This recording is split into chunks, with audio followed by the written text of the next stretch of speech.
I'm ready. So, Guitar Hero, continue. This is the chit chat part of the show until everybody's here. Hi, everybody. I'll do the intro when everyone's here. No, let's just do it. I guess We gotta do the chit chat. But no, I think let's introduce everybody because then everyone's gonna be like, "Who's Phil?" Cat's like, "Who's Phil?" Me too. Phil's replacing Brant and Mike. So this is like a hostile takeover week 2 plus. He's taking over for everybody's spot. That's not okay. Fine. Wants me to do it. I'll do the intro. What's going on, everybody? Welcome back to Comic Book Weekly. You know the main crew. I'm Chris, Dark Avenger C86. Next to me over there is Cat Comic Uno. Hey, guys. Diagonal from me is Mike, the only one that doesn't do comics on his channel due to Rock 18. Hey guys, do Rock 18. Who's Phil? You'll find Elliot's pending.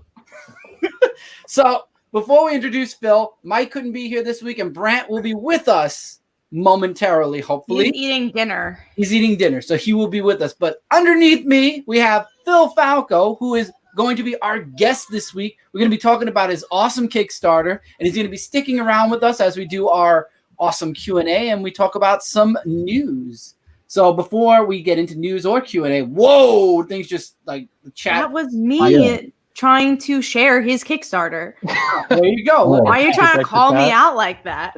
No, I mean, the chat literally just went like that, and I'm like, whoa, that's a lot of people. I know, it did that for me too. Like, whoa. I think this is a new viewer here. Chris Austin, welcome. Share with your friends. But yes, we're going to be chit-chatting for a little while as we wait for Brand to join, and it'll only be for a little while, and then we will probably jump into Phil's Kickstarter, and then we'll get into news, and then you all are welcome to throw out some questions for us, for Phil, if you'd like to ask him questions about his Kickstarter, and as always, we will have our awesome chat until new comic books come out, which it's part of the news, so I don't want to get into that in our chit-chat, but I mean, a certain company might have helped push Diamond to start shipping again sooner rather than later. We'll see. It's definitely not this week, sadly. Yeah, I don't know if it's gonna be next week. I kind of hope it's not because, like, I always am very busy on Wednesdays, and I have an interview that day. I'm just like, interview. I don't want to do it next Wednesday because then, like, what do I do then? But yeah, we'll see. If it's the Wednesday after, that's cool. I just want comics back. That would be nice. I have a good question to start chit chat. Phil, what are you reading in comics right now? Ooh, good question. Right now, I'm really big on the Buffyverse comics that Boom is producing. Oh, Buffy's good. Buffy's doing good. Yeah. I'm playing catch up a little bit with the Batman titles mainly right now. I've fallen off a little bit, so just trying to catch up on those, and then I'll fill out around that. Okay, so you're literally starting at one point, and then you're going to branch out. Yeah, that's the way it always works for me. Same with me. I started with Superman, and that got me into Justice League. Then I got into Ultimate Spider-Man, which brought me into Amazing Spider-Man, which brought me into the event. It became a domino effect. So I totally comics are good for that. I will say that Phil's birthday's coming up, and I ordered some comics for him because any present I get for him for like a birthday or Christmas, it's always comics. So you bought him Runaways, didn't you? I already did that. Oh, you already did that? He's already done that. I'm so sorry, Phil. No, he likes Runaways. Do we not like Runaways? I love Runaways. No. We don't hate Runaways, but we love to bug Cat about Runaways. Brant really likes Runaways. Okay. I really like Runaways. Everyone else is just... I'm behind on it. Chris is never going to catch up on Runaways. Probably not. Runaways is great. I got Phil, I think, and Mimi, who I guess we'll say how I know Phil is actually... That's a good way. Yeah. So if you've seen Mimi on this channel before, she's been on Media Madness. I went to college with Mimi, and she, not to tell her whole life story, but she's from Staten Island, and I'm from Staten Island. So we just kind of met through that, like literally college orientation, and we're talking about Vampire Diaries and all this stuff. I'm like, cool, college is awesome. You get to talk about TV a lot. Yeah, I became friends with Mimi, and then Phil was friends with Mimi since middle school. So I guess you could start from your side, Phil, of how you knew me and all that fun jazz. Yeah, as you said, I've known Mimi since middle school. She's probably the only person I still talk to from middle school because she's just so easy to get along with. And she is. I hope she's watching now. We sent her the link. She's definitely watching. She needs to support me. And I actually I had actually seen Pat from her YouTube channel because I'd heard about a comic reviewer on Staten Island, so I had to support my hometown. And when Mimi said that she knew you, I got a little starstruck. I was like, oh, she knows a celebrity? And then I met Kat and realized she's not a celebrity at all. No. I just put up a front. None of us are celebrities. It's a hype train. So the first time I met Phil was Mimi invited him to our college, and Phil did not go to our college. So I was pretty close though. I was only a few blocks away. Yeah. So then we just chatted comics, and throughout the years became friends and chatted comics more. And Phil was making a comic, so I helped him out with that, and we talked stories way too much. I literally called him today in the middle of work. I was just like, "Hey, I'm writing this comic now. Can you help me out?" And I'm like, "Are you busy?" And he's like, "Yeah, I could talk for like 10 minutes." I was like, "Oh, I'm just working. No worries." No, it's not important. Sure. Ironically, I was working too, and I was like, "That's not important. I need to talk about my script right now." We learned today that Kat only gets work when she's working on a script. Otherwise, she has nothing to do for work. Yeah, this coronavirus has been killing me. To be fair right now, this show is 100% New York. Shit, until Brent ruins We're 100% New York. Wow. Don't let Brent on. We just won't allow Brent to come on. We said he was like an honorary New Yorker, though, for some reason. I don't know why. Because he fit in with us. But he doesn't deserve it because he's nothing like a New Yorker. Wow. He's like actually the complete opposite of a New Yorker. He's too nice. He is, honestly. Disgusting. Like, where are you from? So yeah, we have a couple of questions here. Tavia asked me, do you have any game? Like, she got game. I have game in general, she definitely got game. Video games. Games. Okay, there we go. Yeah, I have game and games, and that's about it. I don't know. I play Super Smash Brothers a lot. Call of Duty. I have been playing Animal Crossing because of Phil, and I haven't played in a couple of days. And ironically, Mimi, who doesn't play video games at all, is the one who's like all in. I'm just God, yeah. She's playing more than I do, which is crazy. I've been on Call of Duty. I'm not buying the next game.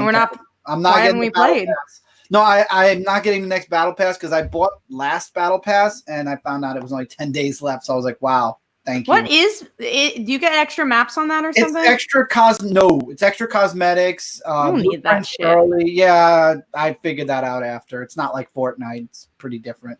I don't need a cosmetic. I just need to shoot some people. That's it. Yeah. And I hope people do not take that out of context. But it's on. But wait, you play on what? Xbox or PlayStation? Yeah, Xbox. Okay, I'm on Xbox too. Then it's okay. I did see this comment. I just want to answer it real quick. Got a few recommendations this week. I bought God Country paperback and Swamp Thing Volume 1 from the New 52. Hopefully they're as good as people say. I did get God Country. I'm not going to review it right now because I am planning on doing a trade review of it. But let me just say I've read both now, Swamp Thing Volume 1 and God Country. Don't think either one is going to disappoint you, Chad. And that's all I'm going to say. I'm going to save it for the review. But Swamp Thing we've talked about and we loved it. So I will say that. I love Swamp Thing from the new Animal Man's a good tie in there if you want to pick that up next. Animal Man's really good. I got into Animal Man more than Swamp Thing. I think because of like the family stuff I enjoyed. I was going to say. You know me very well. The only reason I'm reading Justice League Dark the past 2 issues is because the possibility that the Rot's back and they've already brought Animal Man in and Swamp Thing's already part of Justice League Dark. So it's like, nope. He is? He's in the current one? Swamp Thing's in Justice League Dark. Yeah, hold on. I have the cover for it. No, Animal Man. Oh, no. Animal Man was in the last issue. Yeah. Oh.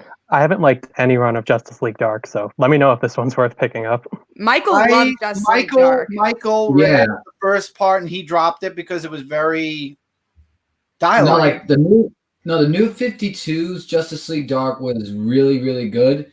This new run that was out, it was good until it went the downward slope. So I would highly recommend you get the new 52. Well, he said he didn't like it. He hasn't liked the run yet. He wants to know. Yeah, I read the first volume of New 52. Maybe I need to give it a little bit more of a chance than I do. I just think it took a little too long to set up for me. But because it picks up a little bit as the story continues. Yeah, I like the characters, so I'll probably give it another shot. He's going to clip that, put it on the. I hope not. Don't put me out of context. So I guess as we wait for Brant, we'll go further into the Kickstarter stuff. But let's for the 15 people that are watching right now, and hopefully more come in. Phil, tell us a little bit about this Kickstarter you got going on. Alrighty. So right now, my comic is live on Kickstarter. It's called Haunting. Let me just flash it for you. Oh yeah, there it is. Yeah, I have to figure out lighting. I'm very new to videos. So it's a supernatural horror comic, and we follow a bratty and irresponsible teen named Brom, who unintentionally raises the dead wherever he goes. It's Brom? It's not Brom. Bram? Julius always says Bram, and then he got me saying Bram, which is really bad because I wrote it. But I'm trying to correct myself whenever I talk now. Julius has a lot of different storylines for Brom that does not exist, but we're all. I'm here for what Julius. If you're watching, please say you love us. I am going to screen share the Kickstarter right now. And there it is. You made your goal. You made it. Did you just get another backer? Like right before this started, yeah. Oh, nice. He's way past his goal now. He's at 1,800. Woo! It's already back. So look at that. It's already back. So if you back it now, you are going to get the book. And you have the book in your hand, so it shows that you printed it already.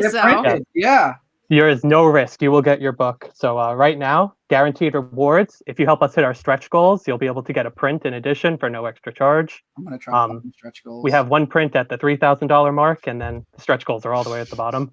But thank you for showing my beautiful art here. Sorry, I had to cover your face with Julius. I shouldn't have done that. I should start from here and slowly go down. So this way everybody can see the art in the book. All right. So anyway, back to my pitch that Cat derailed. What? I'm just playing. We follow Brom, who raises the dead wherever he goes. He spent his whole life taking no responsibility for it, just ignoring all of the death and destruction that he indirectly causes, as you could probably tell from the pages we're scrolling past. But soon his past is going to catch up with him when a man that he has wronged corners him in a town with an innocent bystander, and shenanigans will ensue. So if you're a fan of ghosts, horror stories, or just bratty teenagers, I recommend checking it out.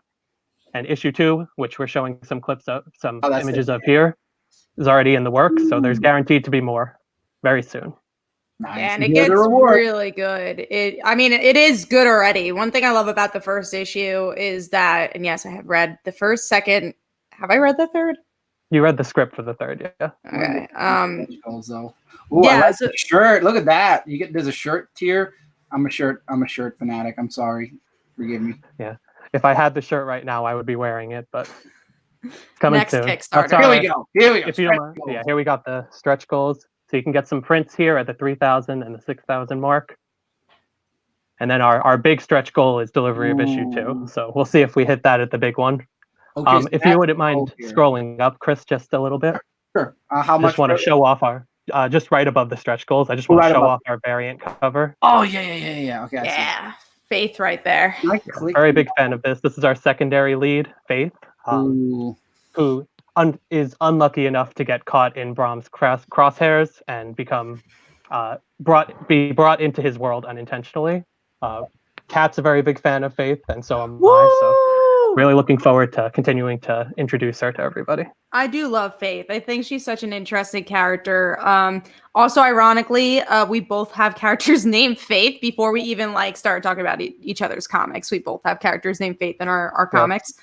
But yeah, no, I love Faith. And another character that's going to show up, I am so excited for. Phil knows. I can't say much. Tight lips. I'm not saying anything, but there's another character that I'm very, very excited to see. But yeah, Faith is cool. Brom is cool as well. And yeah, it's what I was going to say is that the first issue, it's very much about atmosphere. And I think horror kind of forgets about that sometimes. They go straight into, the action. So it's kind of cool. Kind of like the movies nowadays where everything's jump scares and less horror. Exactly. And I think so much with horror is ambiance. Yeah. It's hard, but you can. I'm sure.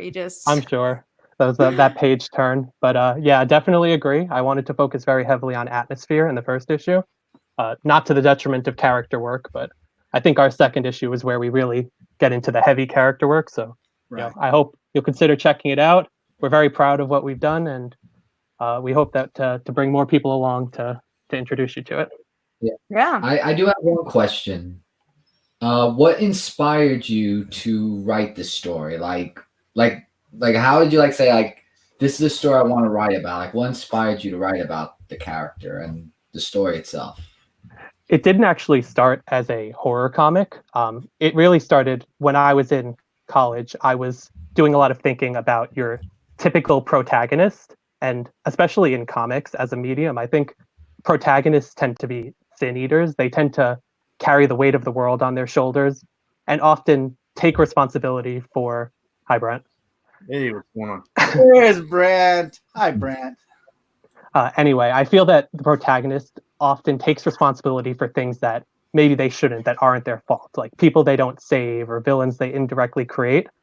I wanted to explore a protagonist who unquestionably causes death and pain and destruction, but takes no responsibility for it, and explore that character arc of learning to take responsibility for it if he can over time, learning that he is hurting people and trying to change. I don't know if he'll ever be able to get there, but it's definitely something I want to explore. And then, sorry, Kat, go ahead. No, you go. I have another question, so you go and you continue if you had something else to say.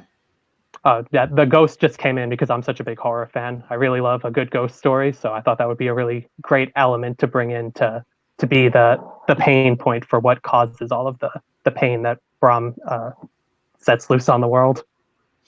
I was going to ask, what do you feel like you learned through this creating a comic book experience and I guess Kickstarters in general? Definitely learned that there's a lot of more pieces to it than I thought. I mean, I think from looking at a comic, seeing all of the names, all of the different artists whose work go into it, but every single step, every single panel is so painstaking, so much attention to detail needs to be put into each step of it. So you really can't rush it. I mean, I started work on the first issue almost a year ago, this May, and it's only just ready. So I have a new appreciation for comics as an industry and how quickly they're able to put out quality work. For sure. Definitely. You got me as a backer. I just backed it. I saved that for the show live. Oh, cool. Oh, thank you, Chris. That's my first live backer. I'm going to play this before I go to bed every night. Well, that means that everyone in this live show right now, except Michael, are comic writers, which is awesome. You got a comic. So everybody in the chat, you have comic writers here. So there's really good questions that can be thrown out tonight. Yeah, please do. If you have questions about music, you can go to Michael. Or not. He does Nintendo. He should be called Dude of Nintendo 18. I vote for him to change his name. How about the copyright? I mean, even though he would not have a copyright issue at all, but just pretending that he would. I think you should be Dude of Nintendo. Yeah. Or Dude of Nintendo World. Oh, if they're almost Dude of Nintendo World, that'd be so cool because you got World in your name then. Mm-hmm. I like Dude of That could be the announcement though, Michael. Which also you need to announce that. Cool. Yeah, you're only 3 subscribers away. I've been promoting Michael more than he has. But Michael is only 3 subscribers away from 2,600, is it? Yep. And if I reach that goal, I have a very special 2,600 subscriber video. Again, he's changing his name. No, I'm not going to. You're only 2 subscribers away now. Oh, cool. Phil, subscribe. Oh, Phil, subscribe. Thank you. Nice. There we go. Thank you. I'll do this for a little while. But go subscribe. But I do video game videos and other videos as well. So definitely subscribe me. I got great content that I'm going to be adding to my videos, and it will be really amazing and an honor for all of you to subscribe to me and entertain you guys for almost 13 years that I've been on YouTube. It's a really huge accomplishment. And yeah, subscribe to the Dog Venue Series 6, of course. Chris always had it. But I really would appreciate it. And if I see that, I'm just going to grab my camera right away and just film because it's awesome. And then he's going to do one of these. Chris still in the thunder. No, my brother, I said right there, he's 3 subs away. Yeah, and then you say subscribe to your channel. He always does that, always. I know, always. And I told Chris this earlier. He has subscribers. So I tell everyone, hey, glad you subscribed to my channel. Go to his channel. He never thanked me once. Never. Oh, you liar. You liar. Go subscribe. It's gonna be great. You're gonna love the content. No music, guys. He doesn't like rock and roll. I did Guitar Hero. It's in the playlist. There are playlists of each category. I don't know. I don't think it counts. Oh. So just that's it. Mike Manhattan, Mike Gold, and I have been on YouTube for about 20 years through doing Brooklyn Boys 13. Are you? Oh, together, you're saying, Together, right? together. Okay. Because I was going to say, you're a liar. Is it the same year? Okay, so then we've been around for 13 years altogether, too. Okay. I thought we were a little bit longer. You guys are teenagers. But let's get into some news here because we are talking about Kickstarters, and our thumbnail is that Todd McFarlane launched his Kickstarter and it is up to over 10,000 backers, a million, pretty much 1.4 million. It's like 200 away from 1.4 million. Did he get to another stretch goal? He might have. I don't know. I know there are 2 stretch goals unlocked. Only 2? Okay, so he didn't do his next one. Did he expect $1 billion for the last one? I mean, what was he?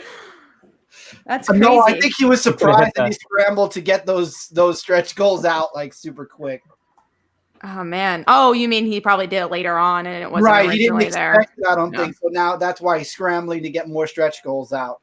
Yeah. I think the first 2 have been pretty great so far. Are you a backer, Phil? I'm not a backer yet, but I'm almost definitely gonna back. I'm the only one here that's backed this project. I'm not a Spawn fan. I'm sorry. I'm not really a no Spawn action fan either, figure. but it's just so cool. I gotta. I know it's tempting. It's like you just be part of that. He But put metal chains on it, and anyone who backs the triple pack gets all 5 heads now. I mean, what? So you're saying that if I want to get $1 million, all I need to do is put on some metal chains. I'm gonna go out and get some metal chains. $1 million. If you get $1 million and you want more, put on the metal chain. Oh, okay. it might help if your name's Todd McFarlane too. And it might help. No, I don't think on so. Spider-Man and Batman and created a character that I could draw Spider-Man and Batman. Can you do it right now? Get me my Bob Ross. Anyone in the chat, share a Bob Ross picture right now with the really. Please. Look at the clouds. What is stuff he says in his videos? I don't know. It's the what pretty trees. Yeah, what pretty trees. Bob Ross. I love Bob Ross. Happy trees. Happy trees. Happy clouds. Bob Ross is awesome in everything in art. Look I at thought this. you were trying to pick out you and Phil, not Bob Ross. Todd is the guy we're trying to pimp out because he obviously needs more. Yeah, he needs all the help he can get. $1 million. I might be a backer, so I'm not screen sharing. It literally just went up. He's like $22 away from 1.4 now. Well, now Phil's gonna back it up, and he'll be fine. I'll bring it right up there. Soon he's gonna be able to cover the national debt. Oh, probably, honestly, but everyone just get a Spawn figure. I feel like somebody in the news is going to be like, "Look at these people giving $1 million for a figure, yet our national debt." Well, one thing, it says Kickstarter is not dead in this current climate, so no, it is not. It is still booming. And one question we have from Tevia, which I mean, obviously we don't have the answer, but we could speculate. Why did he need to kickstart it? I mean. In his video, I didn't. Does he? What did he say? Okay. I didn't. He said the reason he went for the Kickstarter is because back in the 90s, when Spawn first came out, Todd McFarlane would sell a bulk of his toys to outlets, KB Toys. I think he mentioned Toys R Us. He mentioned a few toy shops, and then he said now that those shops have all gone out, he wanted a way to get the figures to the fans. He wanted to remake them because obviously it's about 20 years later, so articulation. Molds, sizes have all changed. So now he wants to release a quality figure, but at the same time, no store, no comic shop orders just one. They want like a whole bulk, and he didn't want to do that. So this way, with people backing him, number one, he could get the figures made. Number two, it could get to the fans that want the figures. And then number three, he could take those figures later and then sell them one at a time to shops instead of having to fulfill a humongous order in order to make the figure to begin with. Also right now there's no other sales channels, right? I mean, that's what he meant. He beat all the sales chains out. They're gone. Yeah, so I mean, Kickstarter is the one constant right now when you're used to all these collectible shops and stuff being around. It's just not the ideal time to be putting it in chain stores and things like And that, right? ideal time put on Kickstarter, obviously, because I mean, also like just going to Comic Cons. Like I remember I was at the Image booth for some reason. Just I don't know. I think I just was trying to kill time, and I was like, oh, what's this line for? And I found out Spawn. I'm like, oh, I guess I'll line up, maybe get it if it's worth it. The line was like almost a whole Javits Center. It was so big. Fans, yeah. And people go crazy. They're yelling at each other. This is my spot. This is my spot. I'm like, dude. It's Todd McFarlane has a humongous fan base. It's amazing and it's crazy, but he's such a great guy to the fans. Oh yeah, I'm happy definitely for his success, and it's just like mind blowing how much he's gotten. Also, I want to say that Phil is now at 64 backers, and he's only $100 away from 2,000. So if you guys can go support that Kickstarter, come on, guys, let's get that. Yeah, let's get to that 2,000. A funny backstory for me: when I started on YouTube, and he's a friend of Brandt's too. Chris Dawkin Howlett was a huge Spawn fan, and I like Spawn, but I only had a few issues here and there. He's the one that actually inspired me to get the first 100 issues, which I now have. Of Spawn, so and I just became a huge fan until Jim Downing came around. Then I left the book for a little while, came back when Al came back. So we try to talk about it on the show. Sometimes I know Chris is usually more the religious one. Sometimes Mike or Brandt will, mostly Mike would read it. But we do have a question about Phil's. Yeah. I was just gonna say we have a question about Phil's Kickstarter. So Chad asks, any options for Haunting get autographed? So are they going to be autographed or are they not going to be autographed, Phil, when you give them? I hadn't considered that. I mean, I could definitely put an option in there. You know, if you want an autographed copy, I can definitely autograph yours. Or if you want a clean copy, no autograph. That's a good suggestion. I'll definitely keep that in mind. Thank you. You can put it in the survey. So usually in the end, you'll have an option. So want it signed, not want it signed. It might get a little confusing for you, but I mean, it'll be very helpful. Or you just sign them all. You love confusion? I don't. Confused. Just gonna call Kat up. She'll go over. She'll help him out. There you go. Oh yeah. No, I'll sign it for him. For her to help me. Sign it for. She's gonna forge your signature. No, she's gonna put her name on the book. That's what she's gonna do. Yeah, of course. Sign her book. We'll do like a book exchange. We could trade faiths, Kat. We can. Well, like. What we can't even spoil about our fates either. I'm like, what would you do with mine? I mean, you could if you wanted to. I don't care. But my next cover is literally going to spoil all of it, which I'm so excited. I'm excited. And yes, I read Haunt. I read Haunt, Mike. Man, I read some of it. Yeah, that was good. So let's get to the next. And also, guys, definitely keep on coming with the questions, Kickstarter stuff, writing stuff, comic stuff, whatever. So next up is that Kevin Conroy did a live reading of Batman the Anime series. People are bored. Kevin Conroy was bored. He wanted to read some Batman the Anime series. I thought it was cool. They did one for Legend of Korra, which was a little bit more special for me because I'm like, oh my God, we finally get to see the voices of this. Like, I feel like Kevin Conroy, he does so much Batman. It's like, oh, I've seen this a billion times. But like with Korra, it's like, oh my God, that was like kind of a special thing. But I mean, it's always cool to see him do that type of stuff. I'm all on board for this trend, seeing voice actors come back and read, expanded media from their franchises. I haven't what do you want to see next? You put him on the spot. I mean, that's what I do. I ask good questions. Justice League. Justice League is good. I want to get an out of the box pick, so I'm going to come back to you later. Okay. I want X-Men Evolution. I want X-Men. You know what? 90s? Get out. I don't need an Australian Wolverine. No, X-Men Evolution all day. The comics, just read them out. Evolution was all right. X-Men 90s still the best theme song. Yes. I could agree with that. Evolution didn't have the best theme song, but it had the best themes. 90s. No, I could agree with that, actually. No, I'm just going to disagree. We do have a question from Tevia. What do we think of Sam Raimi directing Doctor Strange? I feel like we've talked about this in our previous show. We did. About Tobey Spider-Man and Tobey Maguire. Yeah, it was about a week or two ago. Toby even said, "I'm coming back, maybe." I'm like, yeah, we did talk about a week or two ago. So there's your answer. Let's go to Brant. Did you have anything else to say about Kevin Conroy? About Kevin Conroy? I just wish it was better material. I just was not a fan of that particular comic. But it is cool seeing him come back and do any kind of voice stuff. So. Yeah, I haven't been a fan, sadly, of these latest chapters. We'll see if that ends up changing. There's just nothing else to read, so I'm like, okay, I guess I'll I'll read the next chapter. All right, let's go into. Oh, I just got to address Cerny. He said it's not the best theme song because there's no lyrics to it, but it's the best score. Okay, we'll clarify. Score. There we go. And is Jim really the best theme song? No, come on. Only when Mike Spider Slayer sings it. Yeah, when that he's was dressed awesome. up as Jem, that's different. That was the best theme song or best rendition of Jem for sure. So let's get into some movie news here. We got the first look of Dune. I don't know anything about this. I just know that there's people staring at the ground. There's nothing else really going on. There's a lot of gray in the background. Looks really exciting. Good stuff. Honestly, I don't remember much about Dune either. I remember reading it as a kid, but I don't remember anything. But I remember watching the movie, and I've tried to rewatch it, and it's really boring. But there's a lot of big names in this movie, so it's got me a little more curious. I mean, you got Batista's in it. You got Skarsgård from Thor. You've got Zendaya, Jason Momoa. But then is it going to be like Cats where they just got all these big names and no one knows how? And then it's just like, possible. What was this movie? Jason Momoa not know how? I doubt it. Yeah. I mean, I didn't like Aquaman.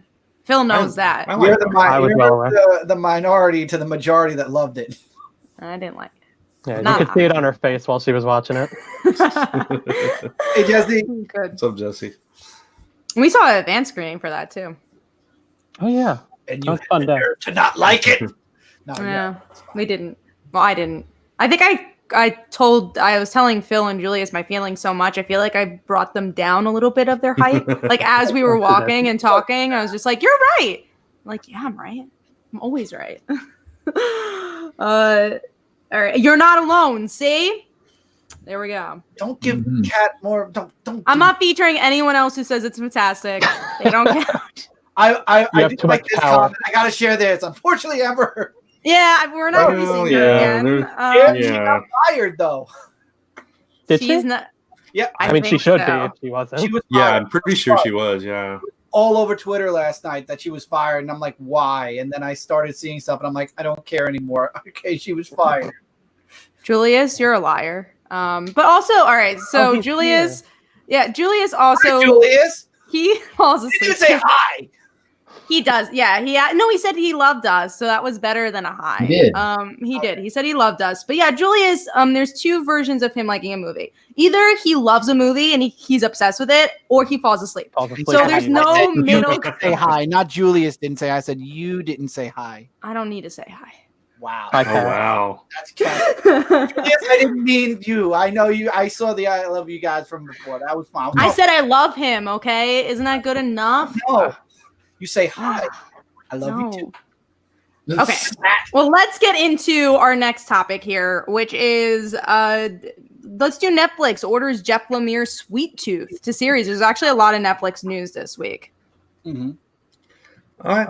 I'm just curious how they're going to pull it off because I don't know if anybody remembers Sweet Tooth, but it's like this boy with antlers and there's all these weird mutated people.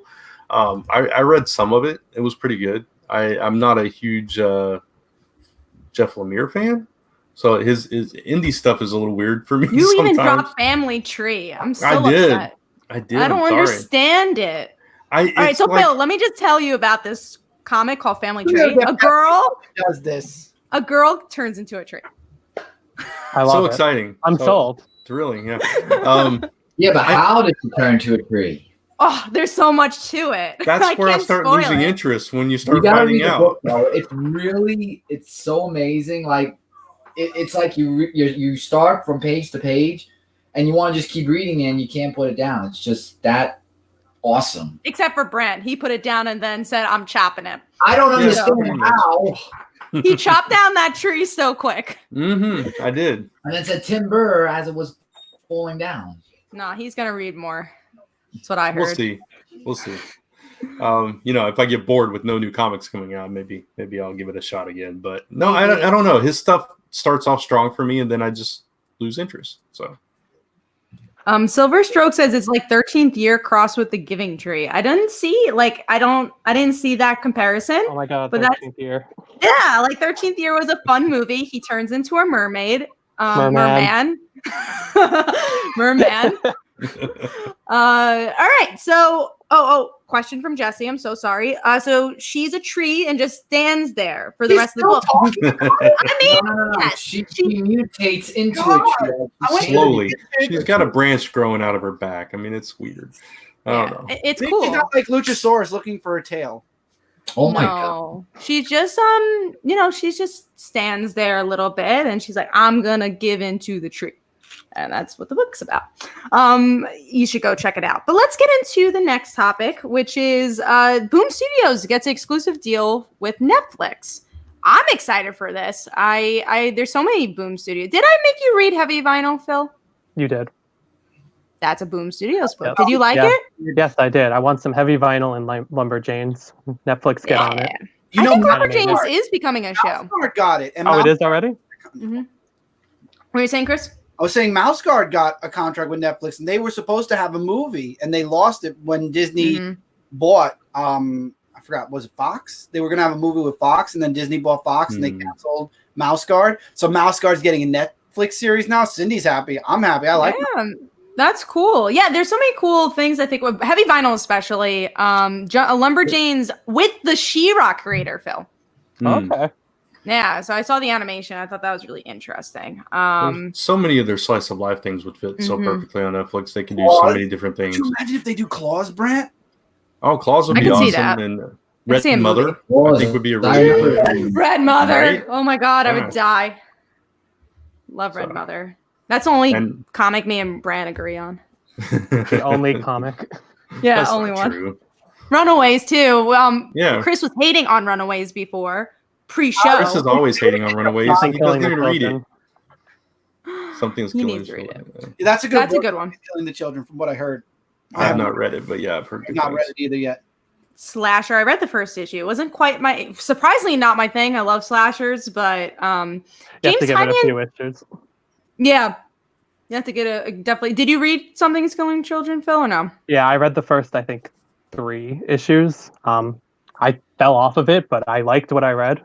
Definitely think it would be good to adapt, though, into a TV series. We have a question from Mike Manhattan. Who should play Klaus? So, Phil, he's Grant Morrison's version of Santa Claus. That's a tough You know one. what? Arnold Schwarzenegger put a beard on. No. German Dude. accent. Yes. God, Google. Too old. William Klaus. Get down. no.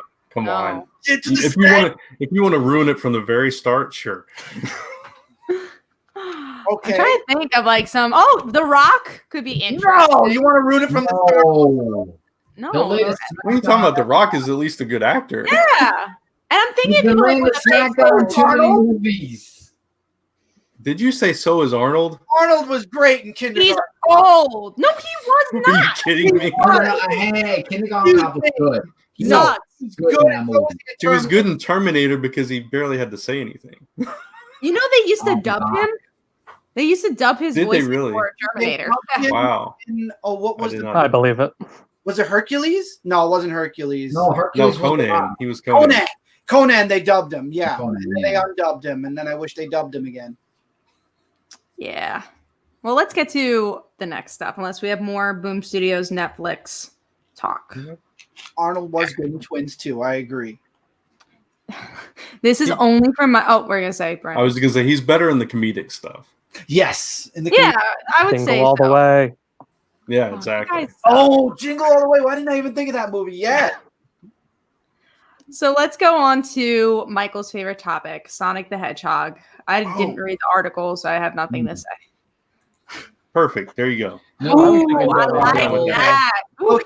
I like that. Okay. I'll give you that one. Yeah. So I read the article that they have a new ride for Sonic, and what I read about is actually something that is. It makes me want to like read the book because it's after the whole. Well, you're gonna read it either zombie- way, I'm guessing. Well, yeah, it was after. It's like after the Zombot effect happened and all that, and You're killing Phil, Mike. Oh, sorry. I dropped my water bottle somewhere. Keep talking. You don't have to lie. like, Phil, it's okay. what I like is that they're going into now the Omega, the robot that was on Team Dark, and about how they're going to be working on his side of the story a little bit, and then you got other characters who are going to jump in too. And it really, when I was reading about it, it sounds really promising, and I'm just hoping that the new writer that's going to be doing Sonic will bring that promise to it, because I've been reading so many comic issues of Sonic, and it has not once at all disappointed me. So I'm really just hoping that the new writer of this will bring lots of joy as it has from reading all the other Sonic the Hedgehog comic books. It's just, I just hope people get what they want for those who are reading Sonic the Hedgehog, such as myself. Hopefully, not that owl mother from the movie. The Owl Mother wasn't that bad. I mean, I actually felt bad how she died. They had two ways. Spoiler alert. She died. No. The deleted scene was when she died because of her health and everything.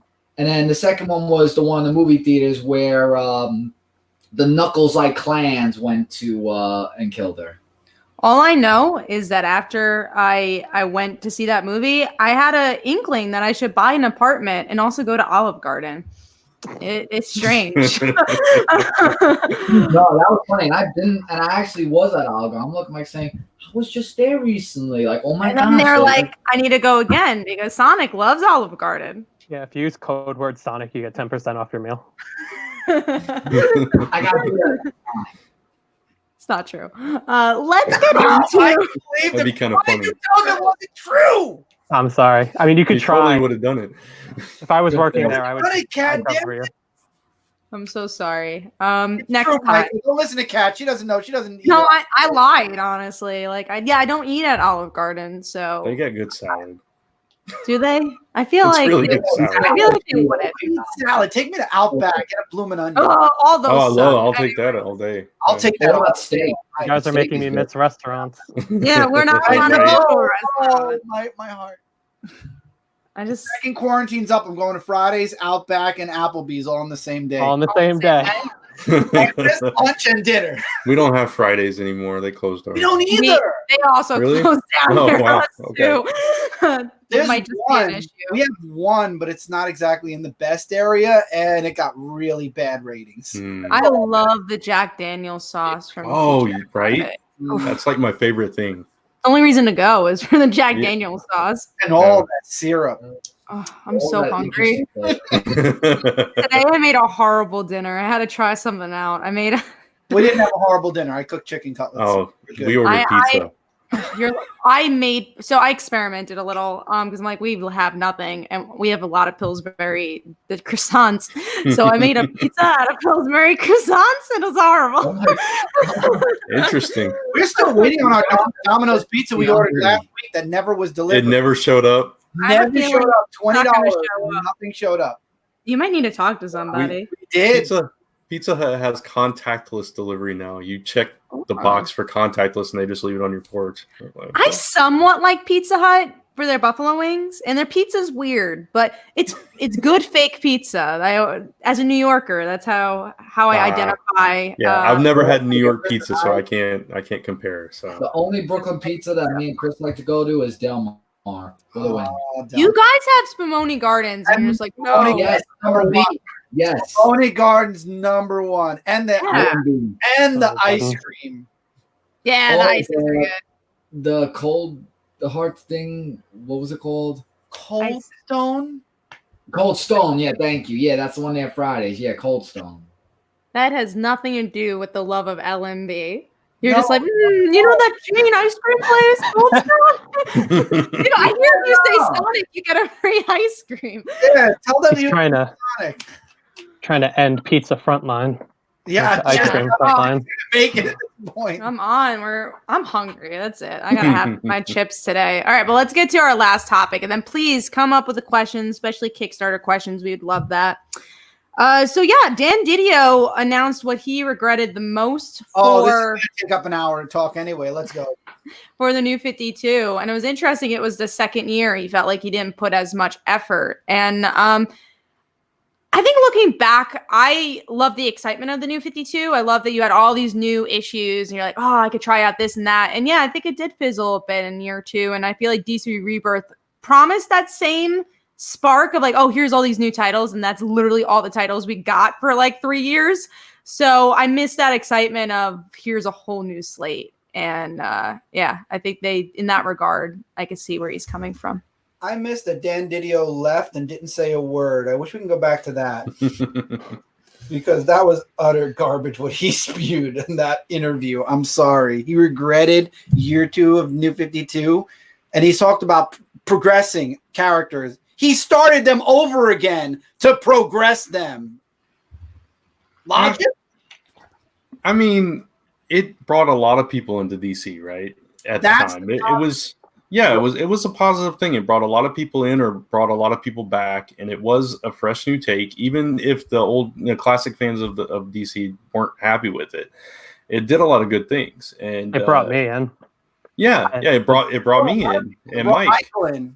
Yeah, so I mean, it had a lot of positives to it. It's just I feel like some of the direction they took with some of the characters didn't resonate with either kind of reader, old or new, over time. So I can totally see that, like going year 2 and forward, how they just kind of got off track. Doesn't that mean when he said that the plan to leave the New 52 was always there is a lie? Because he said he regretted year 2 of New 52. So that means they really had no intention of going back for Rebirth. They did it because they lost all their fans. I never really thought they were planning on going back. I thought they were going all in on it, and then they kind of pulled an audible when they figured out it wasn't working. That's what he said. That's what Dan Didio said. Yeah. They went all in the first year, and then when they started to screw up in year 2, they're like, "Oh, we'll just do Rebirth." We have a question on Silver Stroke who says thoughts on Grant Morrison's Action Comics. I think we actually answered this. I didn't hate it as much as Chris. I didn't like it at all. Which one? That was Action the jeans. Comics.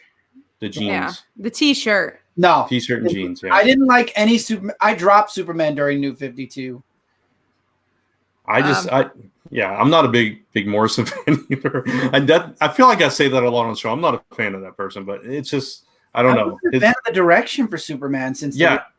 I wasn't either, and I didn't like that take on the character at all. And just the T-shirt and jeans thing, it just didn't work for me. So I didn't read When they brought the old Superman back through a series we don't like talking about, Convergence, that's when I started to get interested in Superman again. And then they handed it to Bendis, and I just lost interest all over again.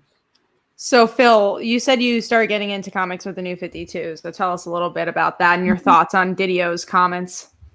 Yeah, I mean, I had always picked up books before the New 52, but the New 52 is where I really got a pull list, both for DC and then also Marvel. I expanded into X-Men and Spider-Man. Nice. That was when I started actually going to my local comic book store routinely with the pull list. So I think you can't really beat the accessibility of the New 52. When it first came out, it was really new reader friendly in a way that Rebirth wasn't, because it just felt like a retread of something we had gotten a few years earlier. That's true. 100%.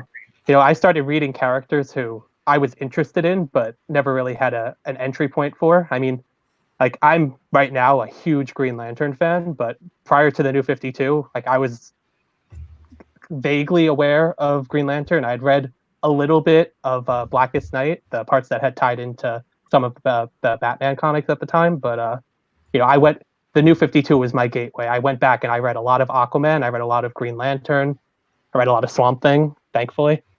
So I definitely think the New 52 had a lot of benefits that first year. I don't think it was super kind to legacy characters. Like, I think I saw a comment complaining about the Teen Titans in New 52, and I completely agree there. Mm-hmm. But poor Cassie. I think the Teen Titans were the ones that suffered the most from the New 52. And Superboy. But I think you mentioned Aquaman. I think he's one that benefited the most. I think they really did something special with that character. Yeah, I love that one. Green Lantern, just because it continued, and same for Batman, it didn't really change much. They were the least effective. I think new readers for Batman, when New 52 brought me into Batman, New 52 brought me into Aquaman for a time, and for a little, and it brought me into Animal Man and Swamp Thing, that's for sure.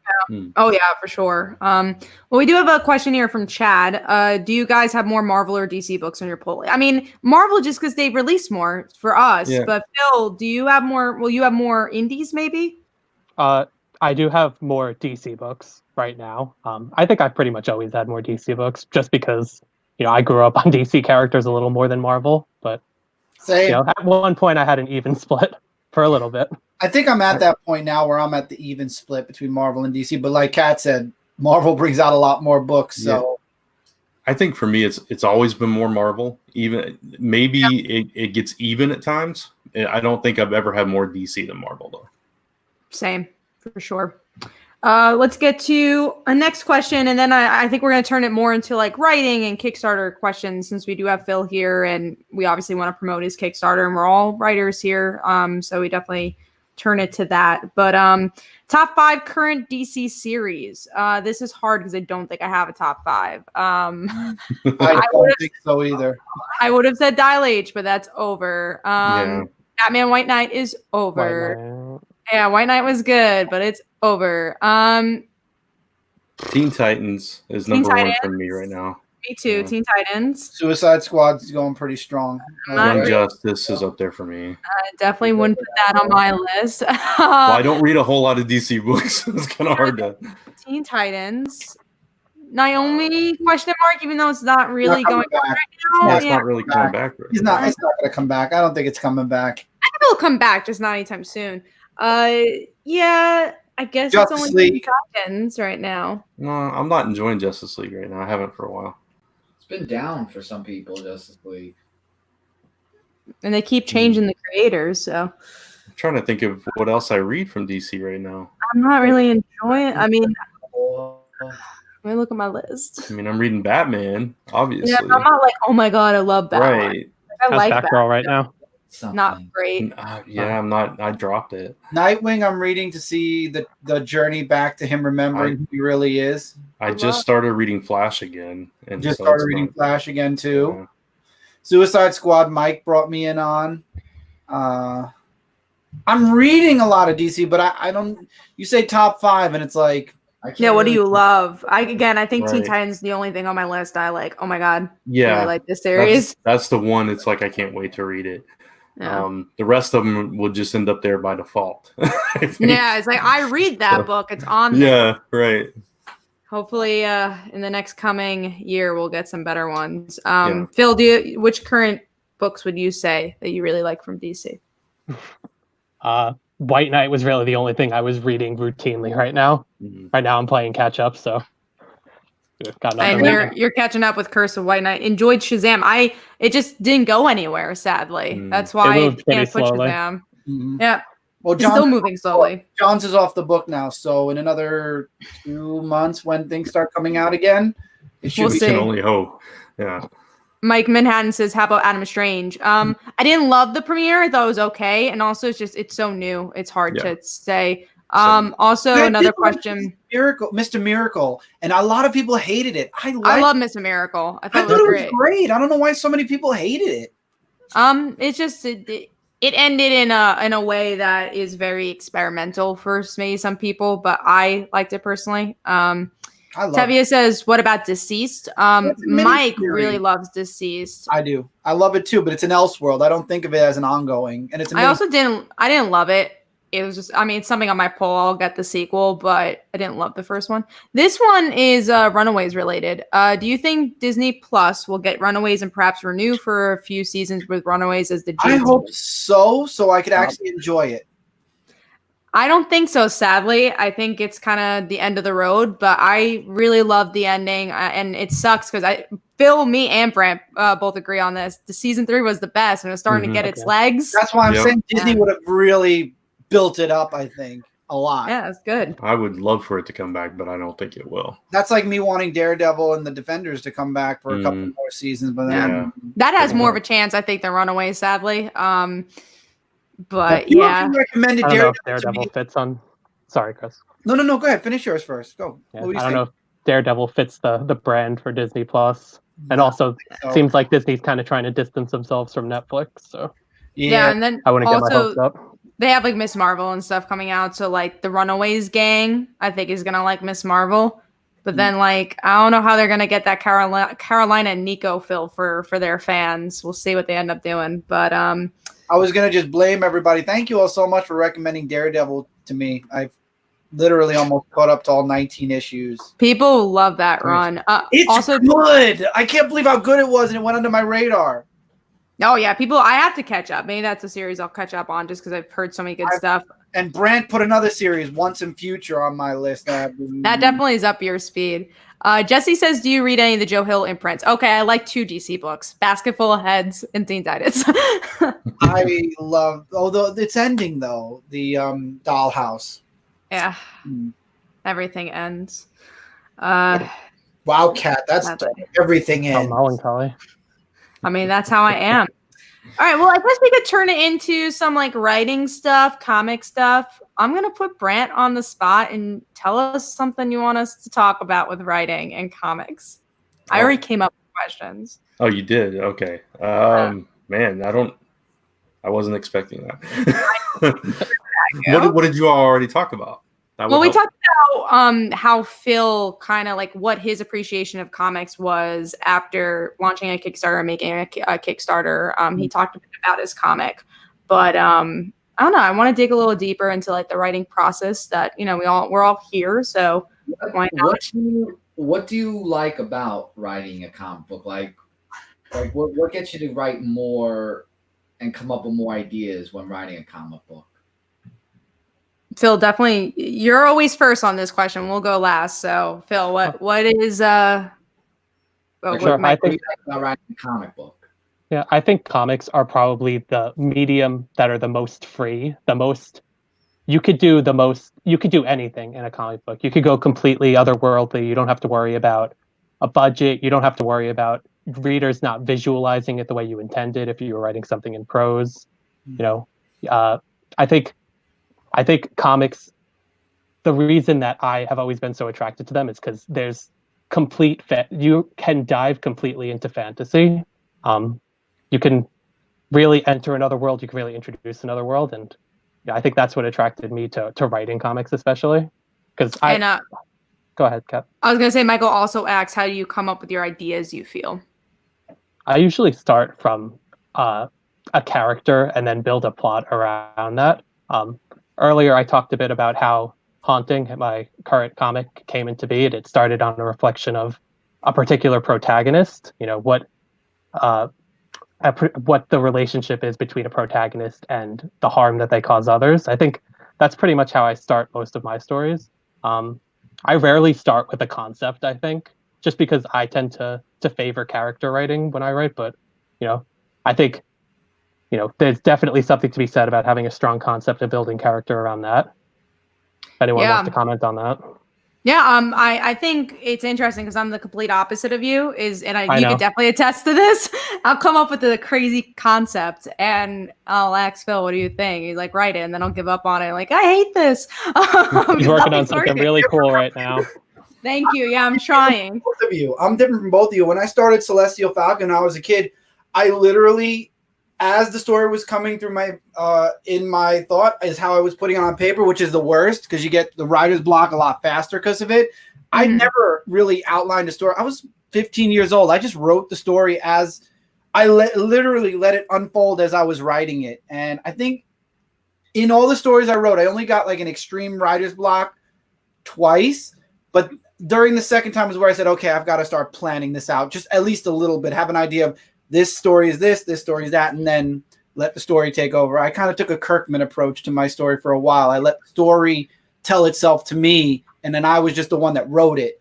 But I feel like the free write a bit more. Yeah, definitely something to be said for free writing. Yeah, that's how I do most of my stories, was free writing back when I was younger. And then it's more fun now for me because I'm dragging Brant with me, and Brant's being dragged. Kicking and screaming. I didn't finish it. I'm gonna kick Kat out so I can finish, so she doesn't make it sound like I'm dragging Brant by his hair. By the chains. I'm taking Brant with me. I'll switch it so Kat doesn't say I'm dragging him, even though I kind of drag him a little bit. But as he's tagging along with me as we're rewriting Celestial, Brant's idea is mixing with mine.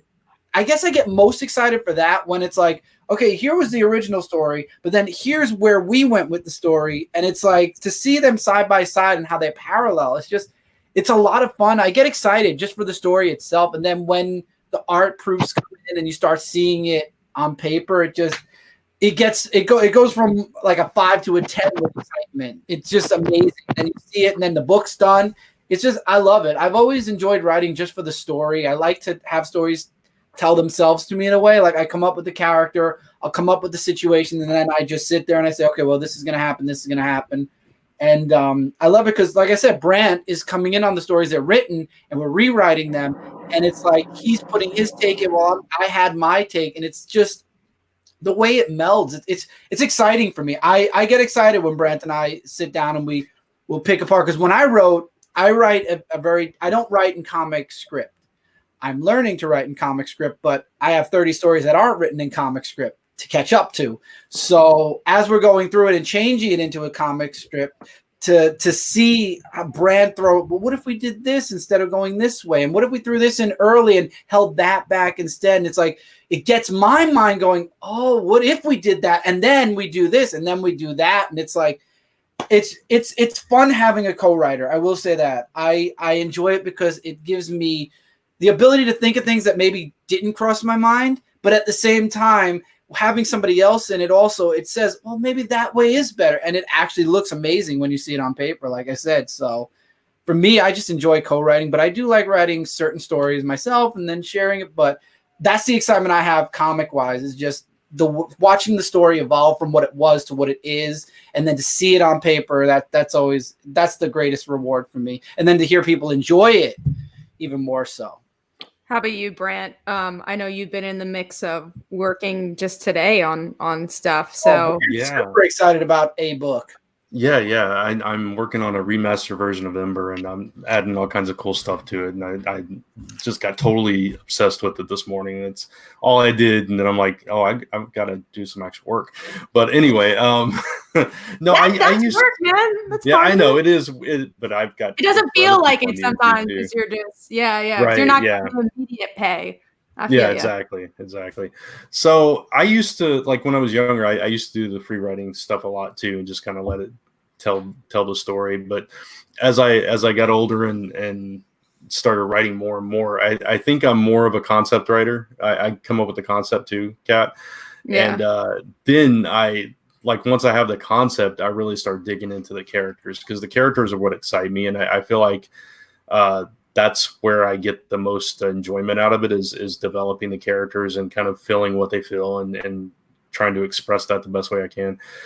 So that's what gets me excited, to the point where sometimes I get lost in the characters a little bit, and I have to back up and be like, oh wait, I've got to actually have this happen to finish out this concept that I've based this all on. So, but as far as like where ideas come from, or like what inspires me to write, everywhere, anywhere. Just I'll be watching something or reading something, or somebody will say something, and I'll be like, oh, that'd make a cool comic. Hey, my Celestial was, I didn't answer that one. I forgot. Celestial was based on my life with a twist. And now, like Brent, see something, watch something, experience something, real life. How does your character react to that? I think it's very interesting when you have like something happen in life. It's like, oh, well, how would Rom, react to that? How would Chris react to that? So I think that's really cool as well. I guess the next question is a little bit harder, but what do you feel like is the most struggling thing about writing? I think especially now, I hear from a lot of people, especially with coronavirus and quarantine and very little inspiration. How do you get over those hurdles of, I think, again, the little voice in your head of like, this sucks. How do you get over that? Let's go to Phil first. How do you get over the little whispers in your head? And how do you get over, those hurdles? I definitely think that mental state has a big effect on writing, like you said. Right now we're all kind of stuck in the house. It definitely hurts morale. It definitely hurts the imagination. Hurts you guys. I've been here. I think with me, the problem I come across most often when writing is I know where I am, I know where I want to be, and then filling out the middle steps, sometimes getting from point A to B, can be a struggle. I think the best way to combat that, from my experience, is to talk through it with someone else. Oh, yeah. Again, I called you today. Especially if that person is a big reader or a big writer. Like Kat said, today she called me and I think we definitely came up with like a really cool idea. I think you had a pretty similar issue where you knew the pieces you wanted, you just weren't sure how to sequence them. You weren't sure if you needed something in between. And yeah, it was definitely more sequence because it's this story is very much like, oh, there's some flashbacks and stuff. It's interesting. And I don't even think Brant and Chris know this, but I was working on issue 8 of like Father Like Daughter, and I again knew the ending, knew the beginning. And it's a very emotional issue. It's like there's a lot of rawness in it. But I was like, thank you. And I'll say that I told Phil, I'm like, yeah, this is how it ends. And then Phil's like, how about if it ends this way? And I was like, no. He's like, yeah, no, yeah. And it changed the story completely, but it definitely helped me write the whole issue. Sometimes there's just like one little tweak you need and you're like, oh shit, I know the story. I'm so excited. And I think this is the struggle I always have is that, and this is actually one of my writing professors told me this because I told him like, I just feel like I need to get stuff done now because like there's no time. And he said, Kat, it's not a race, it's a marathon. And I think to let yourself live with thoughts is very important. Where like that, like Father Like Daughter issue, I was kind of struggling for, I don't know how long, Phil. I was struggling with that issue for a while. Even issue 7, I was struggling for a while. We walked away for a little bit too. Mm-hmm. I walked away, wrote a TV script so long. Somehow that TV script, the thing that I walked away from a lot of projects, as Phil knows. She was just juggling script to script to script. I was. And then I was just like, all my frustrations and anxiety wrote a script that I won't say the name of, but both Brant and Phil know about. And it was probably the easiest script I wrote. And just sometimes you have to use your emotions to write a story and sometimes step back from another story and just know that you're allowed to take your time, I think is the best thing. And again, live with your thoughts a bit because then you'll be able to figure it out. Yeah. And you can always make changes. Yes, you can always make, and that's something Phil learned with one of his issues where I was just like, well, how about if you do that? He's like, oh, no, I have this outline. I'm like, fuck the outline. Do this.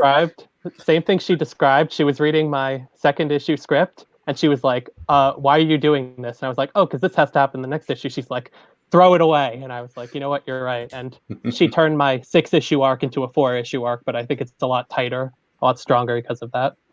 Yeah. I had a similar experience with the next issue of Ember. I started working with Nicole as an editor, and nice. She came back. Yeah, she came back with these notes, and I'm like, I didn't know how I felt about them at first. It's like I was reading them, like, but I like it. I don't want to change this or that. And then I let it sit for months, and I'm like, as it sunk in, and I'd go back and read her notes again, and I'm like, wow, that's going to make it stronger to. Like her suggestion without giving too much away was basically tone down these parts, combine these parts, and then kind of reorder it this way. And I'm like, oh yeah, that actually makes a whole lot of sense. And it's gonna make things easier going forward because the way I had it, it's gonna drag out and it's gonna slow the story down. So it was like, okay, yeah. So sometimes getting somebody else to look at it, you can get that different perspective. And I'll say that, I mean, this is hard too, because I think I've read my scripts so many freaking times, just like because you have to. Yeah, well, right? I have what? You've read them after you wrote them? Yeah, only once. Yeah, I mean, with like Father Like Daughter, I had to redo the trade, and I have read that so many times that I'm like, get this thing away from me. And I love like Father Like Daughter, but what I was saying is that I think that yes, you've read it a lot, but if you feel like something's not working or you're not excited about a part, you should change it. So, if the answer is do a point A, it's point A to point B.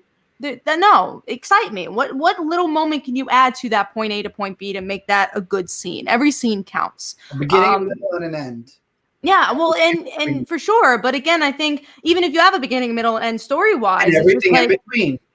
Yeah, everything in between has to flow. And you have, if there's something wrong, you have to kind of, again, live with that for a little while and understand, okay, why does this not work?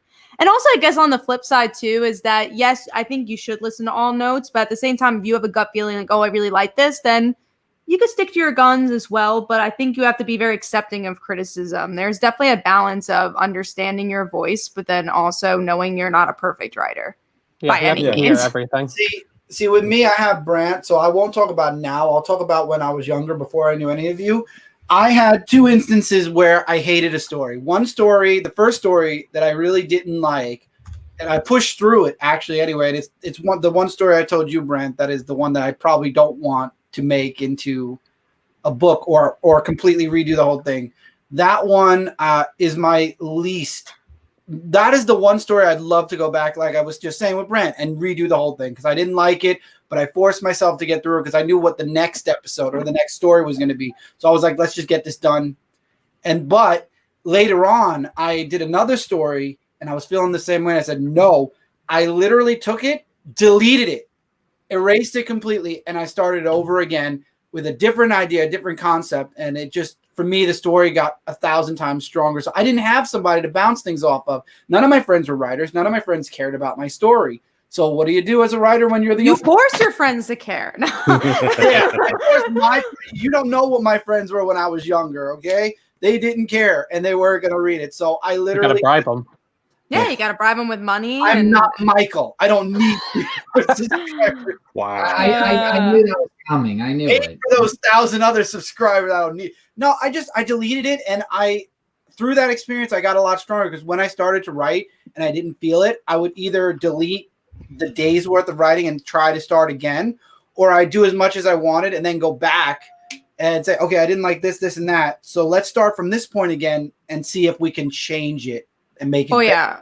Rewriting is very important. I, again, attest to Phil. There's a script I've been working on for 2 years, and I've rewritten it. How many times? It's a completely new story now. But somehow one of your favorite characters of mine are in it. She doesn't exist, but that's your favorite character. I mean, I just realized what you're talking about. But yeah, I mean, I've read at least 10 different drafts of it. And, you know, I shouldn't say everyone was stronger because, you know, I think it's okay. One thing to bear in mind, if a draft goes backwards, you know, you shouldn't be afraid of making something worse to try something new. Because it's there. It's worse right now. I mean, if you make it worse, you could fix it again. It'll teach you another thing that didn't work. But yeah, you know, you're not going to find what does work if you don't find what doesn't. You learn about the characters, though. That's one thing I would say, and I think why you were really intrigued by one character is because I really brought enough depth to these characters that that's what the story is now. As you try to look for the story, it's what Phil was saying. It's okay to rewrite. You should rewrite. Totally. Even if it's tough for you, you're like, oh, I spent all the time in this. Like, no, that time you have to think about that as that was your time of learning about the story. It wasn't a waste of time. I'm so glad I didn't count how many hours I've spent on, you know, haunting on my current comic or really any story I've ever written because, you know, I don't think I want to know how much time has gone into it, but you don't want to think that. Yeah. All of it's an investment in the final product, so all of it's worth it. Something I don't talk about often is the entire concept for Ember, the very first plot and everything. I completely threw out. Like I wrote the entire thing and I had this whole story plotted out and I threw it away. I read it again. I'm like, this is so like derivative and like nothing about it is unique, and it's just like it's the obvious thing you would do with a character like this, and I'm like, no, this is garbage. So I threw the entire thing out and started from scratch all over again, and it's so much stronger now because of it. Yeah, sometimes you have to. Like Valley Daughter is the same way. I talked about this. I wrote that as a screenplay, and it's very different. I mean, some of the beats are similar. I could finally announce this because if you haven't read issue 5, but yeah, the Jessica reveal. So Jessica is the mom. Okay, spoiler alert for like Valley Daughter. The mom. Spoiler alert. Like Valley Daughter, but you definitely want to hear this. The idea of Jessica, the mother, being a KGB agent was always in the script, but I kind of figured that out through the screenplay towards the end of that script. And so that's still there, but there's another ending that I'll say that people disagree with or they agree with, and it's going to get a lot of people angry. That has stayed the same. And I would say Casey's journey has changed a little bit in issue 8, but yeah, all the beats are different because I feel like I've learned about the characters more because of those revisions. Like Stephanie has completely changed as a character throughout, and I think Wes has become more developed. So yeah, it's interesting to kind of see that throughout. But yeah, if you guys have any questions, we have maybe about 15 more minutes for the show. So one that I have a funny answer to, and that's this one. So what's your funny answer? My funny answer is, if I was given Superman, I'd give it to Dan Jurgens. I wouldn't write it. I love You Superman. wouldn't write it. I could never write Superman. I love Superman to death, but I do not want to write Superman ever. If I wrote I could. Superman, I'd probably make it more about the super family. I would really like to see more of them like And interacting with Supergirl. each other. Yeah, like Supergirl, Superboy, like in every issue. I'd really like to see that. How about you, Brent? Yeah, I don't know. Honestly, I never thought about writing Superman. I love reading Superman. I don't think I could. I would always criticize myself as not being my story not being good enough. I mean, I think it would be a balance between all aspects of his life for me. There would be Daily Planet stuff. There'd be stuff with Lois and John, and then there would be the family stuff. And I don't know exactly how I would handle it. I'd have to think about that. The first comic script I ever wrote when I was in high school was actually a Superman comic. Really? I'm airing my fan fiction to you now. I realize, but I don't care. You know, one fan fiction that I want to read that Julius has teased that. Oh yeah. You're never going to. I don't know if Julius is still watching, but you're never going to read that. But anyway, I always thought a cool Superman story would be to pit him against the Riddler. The vision I had was that Riddler decides like that he wants to try to take on Superman if he can't beat Batman, and pit Superman against someone who prides themselves on being intellectual and trying to leverage Superman's strength against him, his strengths against him. So, I don't think it would be That's like cool. an epic story, but You don't need it. You need a character-driven story. It doesn't have to be epic. It has to be epically written. Another question I have about writing, and again, if you guys have more, let us know. Is I think a lot of times we have to bite our tongues with where we're going with a story. But I'm gonna put you guys on the spotlight here, and say, can you tease about something that you're really excited for people to read? Nope. No, you have to. You got to tease it. Chris, come on, give them something. I've been begging you to give certain aspects, and he will not do it, and I'm frustrated. You have to tease a little bit, yeah, because it would sell the story so much better. Nope. It's coming soon. Oh my god! So when you read it, when you promote issue 2, you're just gonna be like, "Here's what I'm holding back." Exactly. And you gotta promote. You gotta have your solicit. You gotta have your log line. Ready. Go ahead, Brent. You go ahead and say something, but I don't think you could because I know what I would say. All right, Brent. You say it for both of you. No, Celestial? I don't think he should, though. I think Go ahead, Brent. If there's something you could tease. All I'll say is there's a supernatural element to it that people aren't expecting from it. So that's a fair one that doesn't give away what I would. Okay. That's a good tease. I would say more if he would let me, but okay. I'll tell you what. 11/19. We're stuck inside with the coronavirus. Go ahead. No, you go ahead. It's your book. I want you to. I want you to. I want you to drag Brent around. Can you just start reading the script? If he doesn't say what I'm thinking, what are you thinking? You go first. It's your book. I've got something to say about Ember. So let Brent promote his own book. It's supernaturally connected. Go ahead. Go about Ember. Oh God! Geez. You almost got him. I know. It was so close. I'm not in cabin fever yet. I'm used to being at home. I get it. Next week.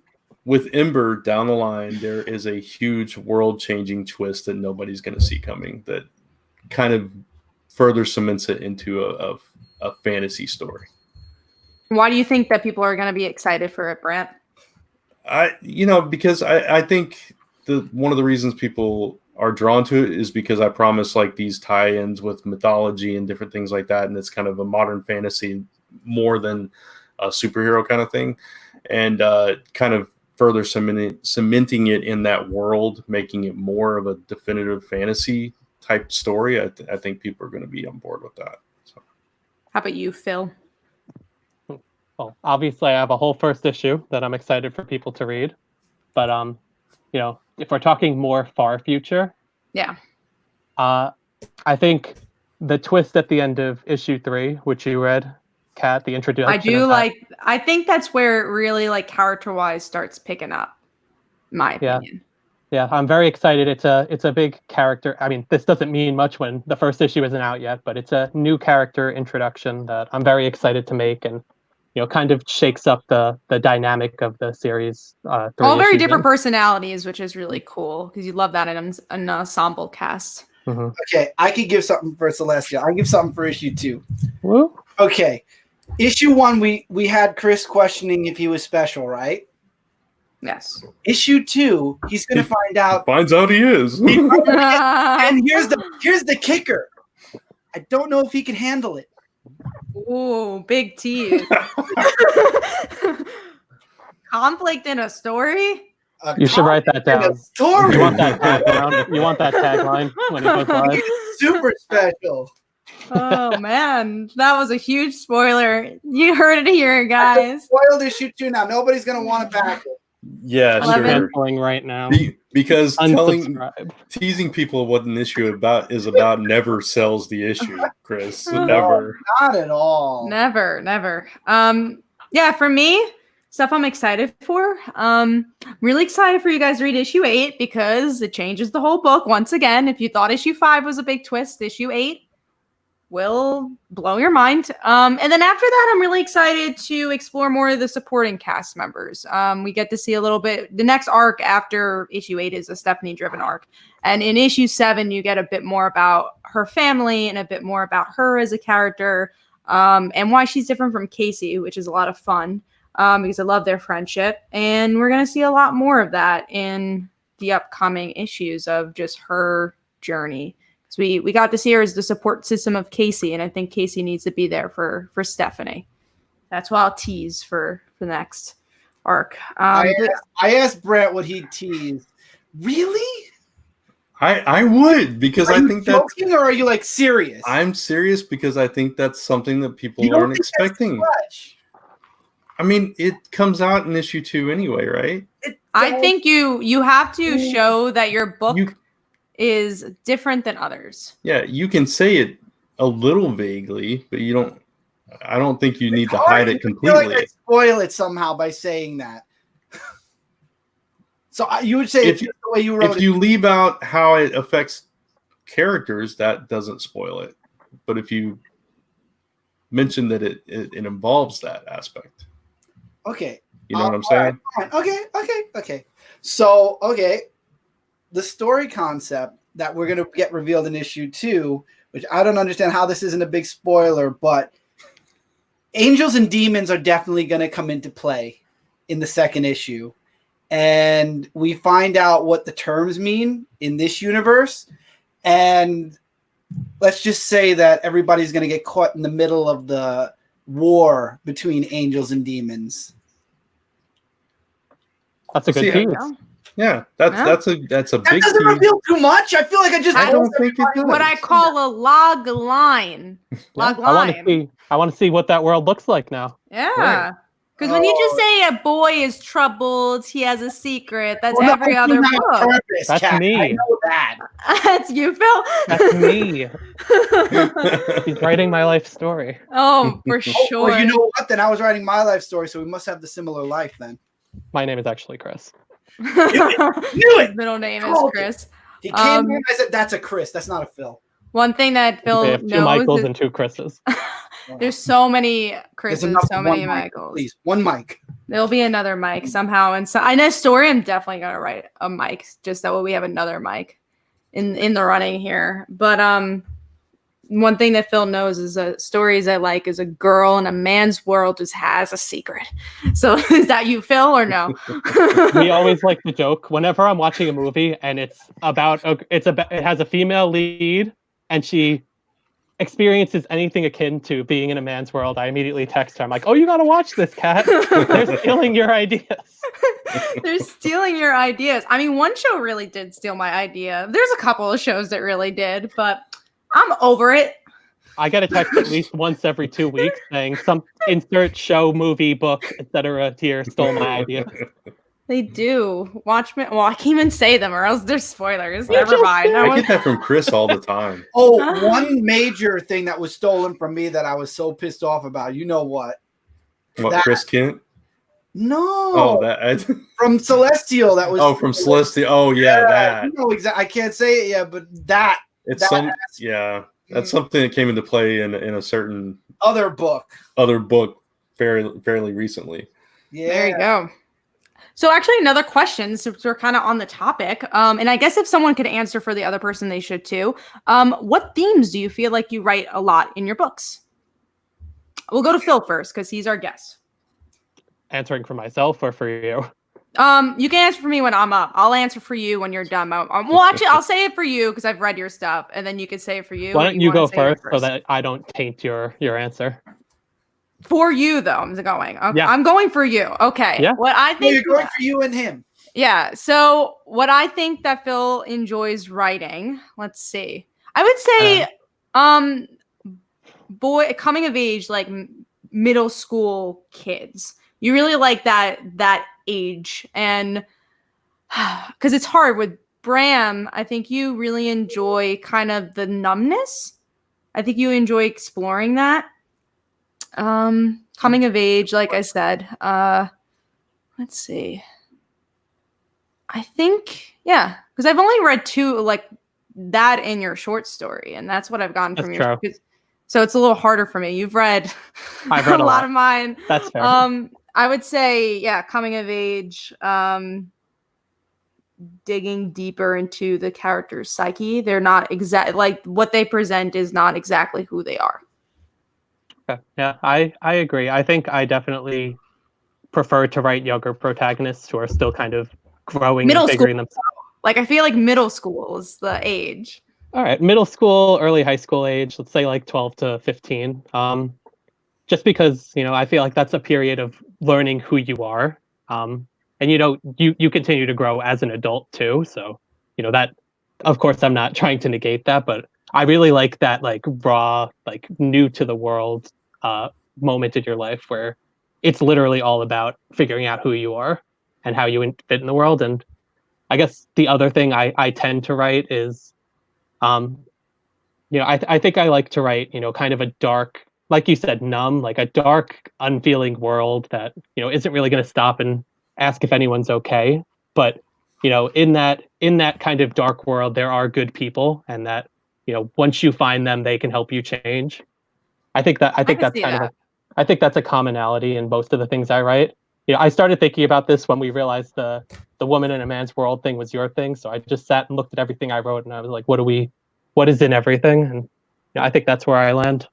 There was a, not that we could, I don't remember if it was a spoiler or not, but there was a joke I had from one of your recent issues that you're like, you always do this. Oh yeah. I don't know if we could say that. I really like it when people get captured. He always captures somebody in the end of his stuff. Because then they're stuck somewhere and they have to talk. It's fun. He loves bottle stories a lot. This right now, this quarantine where we all are captured and we can't leave, it's like perfect for me. Bringing all the drama out. You know what I noticed I always include in my stories, and I have no idea why. I always include somebody tripping. I don't know why. I just noticed that I was reading back Ember, and I'm like, trademark. Yeah, I like that a lot. Yeah. I will say my big ones that are Celestial with you and Lisa putting that in my book. That makes sense now. Oh yeah. Someone has to trip. So we got capturing, tripping. My small ones that I have is someone's got to touch someone's shoulder. It's just always someone's touching someone's shoulder and someone's eating something. But something weird. Yeah, people eat a lot in my books. Especially Celestial.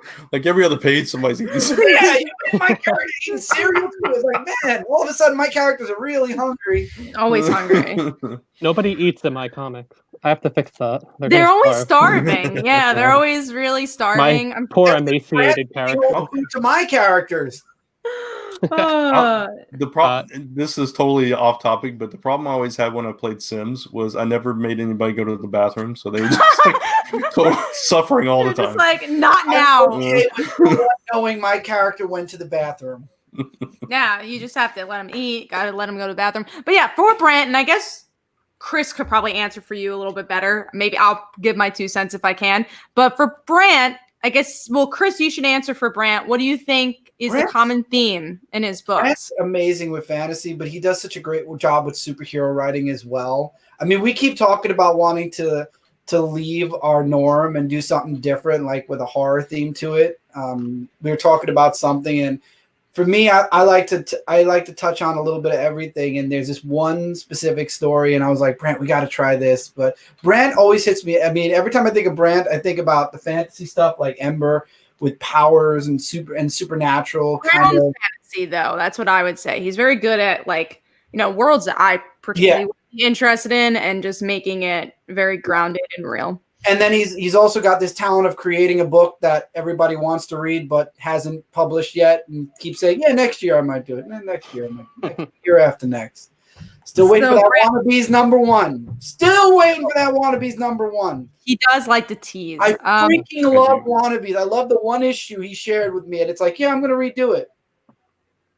Year's 2020. I want to see what year we're going to eventually. Visions maybe. 2020. So Brant, besides tripping and making your characters not go to the bathroom, what do you feel like is your theme for a book? Well, I also like writing coming of age characters. Maybe a little bit older than Phil. I like the 15 to 19 range. Because I feel like, for me personally, that's kind of where I started figuring things out and everything. So it's just kind of this age that resonates with me. And it's also like there are different themes in Spider-Man that have always stood out to me, and it's those type of characters that I like to write, kind of the underdogs, the ones you don't expect, the ones that don't have everything figured out. So I think those are the kind of characters I deal with more than anything. So Smallville was a huge inspiration with me also, like Grant just said. With Chris's writing, it's kind of funny because I think Chris prides himself on writing hopeful characters, but in reality, he writes introspective characters that are always kind of down on themselves and trying to figure things out. It's always taking a walk dynamic. on a boardwalk or a beach. And yeah. I like to give characters. See, it's true. The hopeful comes in with them being in that kind of like, this is because that's what my life was in junior high and high school. I was always down on myself or down on whatever because, life was sucky. It was. And then it's like you find these things, like I found certain things that made me hopeful again. So that's why, and Brant's got me 100% with that one.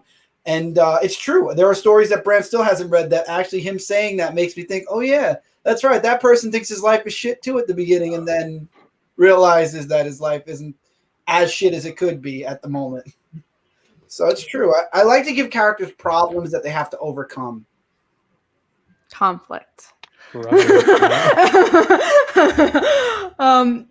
Phil. I said conflict. Conflict. Center of a story. So Phil, besides A Woman in a Man's World, and I guess Brant could chime in if he wants, but what do you think I write? And I'll give an answer besides The Woman in a Man's World. Music. I think for sure. I think music and characters' relationships to music are very important to you. So we should call Cat Dudette of Rock and take away Yeah, I think so. You know what's so funny? I will only tease this to you won't know the story, but Phil will get it. I can't use songs to in comics or else it's copyright or I have a fear of copyright, but there's a book I'm working on right now where I wanted this girl's dancing in a club and I wanted the song Dancing's Not a Crime to play. And I'm like, can't do it. So I thought it would fit well. But music going to people. I think that's definitely true. I love that a lot. Especially in comics. I've always been really fascinated with that. And for me, I think psychological stories. So I would say anything I could go into, like dive into mental health in some regard and how that affects a person's life is what I tend to write about. A lot of PTSD and a lot of just mental health in general. Every story has PTSD, I think. Every story has a little PTSD in it. I'm trying to think. Casey just has anger issues. She is very angry. Yes, she is. I think I've given the origins of that on the show, but Wayne drew Casey very angry, rightfully so, because of her personality. But ever since then, I was like, you know what? Casey's just got a lot of anger issues that she's got to work out. But I don't know if she has any PTSD. I think the girl goes through a lot. Yeah. But I still don't think. I think what happens is not going to cause her PTSD. Somebody's getting PTSD. I don't know who. I don't know. I when, think but it's Stephanie somehow will get PTSD before Casey gets PTSD. Love it. Yeah, Steph is. I hope not, because I don't want to hurt my girl, but she has an eye patch in the story, so she's gonna get hurt. I'm sorry, Steph. We gotta hurt our characters. To your point about kind of using the art to give or to realize that you wanted to give Casey anger issues. I think it's another really beneficial part of the comic making process. How art can sometimes change the way you view the characters. Yeah. I'm only 2 issues in right now, and already I can feel the way I think about certain characters changing a little bit just based on both feedback from my artist and the way that things look when they're drawn out. So going back to the first question we talked about. It all goes back to circle. And Michael, if you were going to be a writer, what would you write? Yeah, what would you write about? I could have said nothing for the past 40 minutes. I know. Sorry, Mike. I mean, I would write. And if you say Mario, I'll hit you. I would read a Mario comic. I was going to say something video game related. Okay, what would you write? Video game related. What's the story you've always wanted to tell with Mario? Some boy who grew up playing video games, and then on his journey, his name's Michael.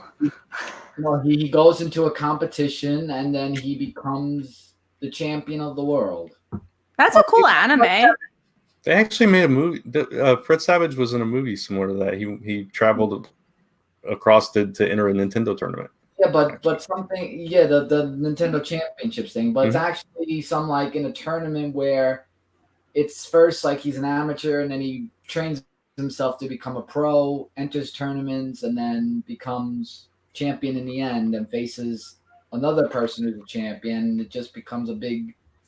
That sounds more like a TV series, actually. I could see that on TV. Again, anime. I can see it as a 13 episode. I'm just seeing the theme song right now. And then all the villains. That would make a good anime. Anime. You got Food Wars, which is a good anime. And there's a few that have concepts that would outreach into video games. It's true. Maybe. I think it could be very parody-like too, which would be really fun. I don't know. I feel like you could have a really fun Call of Duty guy, the Smash Bros. Guy. And it's just this normal dude who's this Mary Sue who defeats them all. Julia and you see how Pokemon's a good one. Yes, Pokemon. I would love to see what somebody would change Pokemon into to make it actually, to keep the concept of Pokemon, but you can't use the name Nintendo. I mean, Digimon. Japan. Yeah. Me and Phil have very opinionated opinions on Digimon. Opinionated opinions. Opinionated opinions. I'm very dedicated to Digimon. Yeah. We rant about Digimon a lot during our group text. Digimon are the champions. Digimon. I watched it before or after our school. One or the other. Good show. We do have Chad who says, Phil, just bought in. Hopefully I don't get burned. Have been twice on Kickstarter. I don't want autograph option. Good luck. I don't think you'll get burned. You're gonna get the comic, which is great. Yes. You will not get burned. He will not light his book on fire and send it to you. He promises. It's real. It exists, and you will get it. Thank you very much for supporting. Yeah. Absolutely. I'll make a note to autograph. Yeah, I will autograph the comic. Don't worry. You'll get both of our autographs. Yeah, it'll be Comic Uno on there. It's really nice. Where do you want me to sign it, though? Sign it right over the logo. Right over the logo. It is actually Comic Uno issue number 1. It's about this girl who just wants to be the best in the world. Yep, and steals other guys' comics. I'm a girl in a man's world, so I you're just gonna kill go through and everyone's you're gonna turn him into a girl everywhere he appears. Put headphones on so he's listening to music. Oh, for sure. Yu-Gi-Oh and Digimon were the best. They were pretty solid. We actually had a writing question earlier. I don't know if you. We did. What's the question?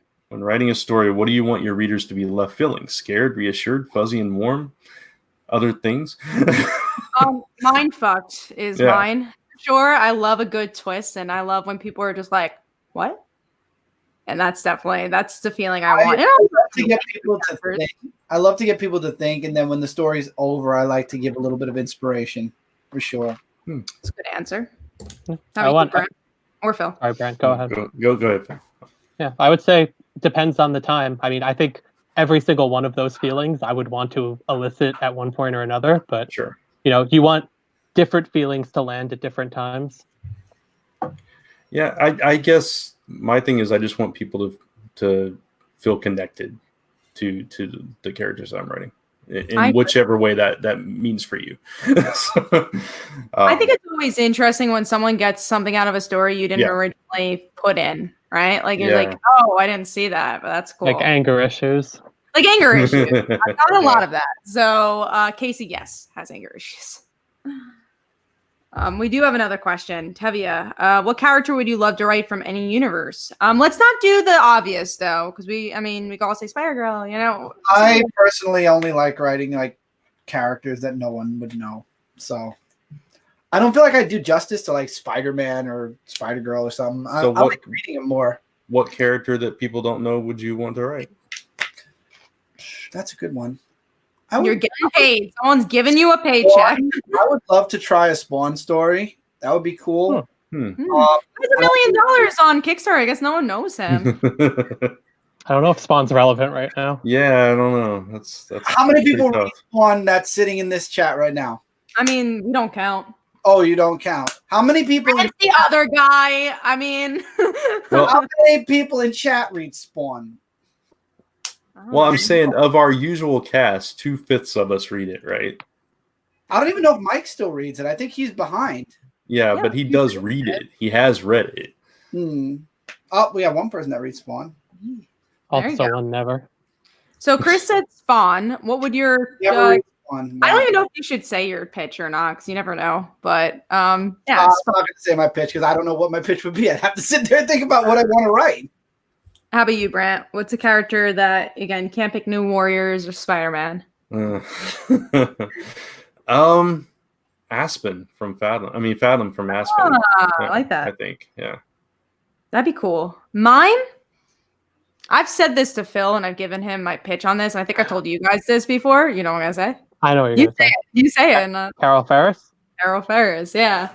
That's definitely the one. I've given my pitch to Phil, and he really likes that one. I want to write that one day. 6-issue miniseries. I think it's something that hasn't been done with Carol, and it makes her own character. So, Phil, how about you? Yeah, I think I have a lot of characters I would love to write. One that comes to mind, I would really like to write Faith from Buffy. So you just want to write every Faith character ever imagined. I know. I thought about not saying it because I didn't want to bring another Faith into the mix, but she was the first that comes to mind.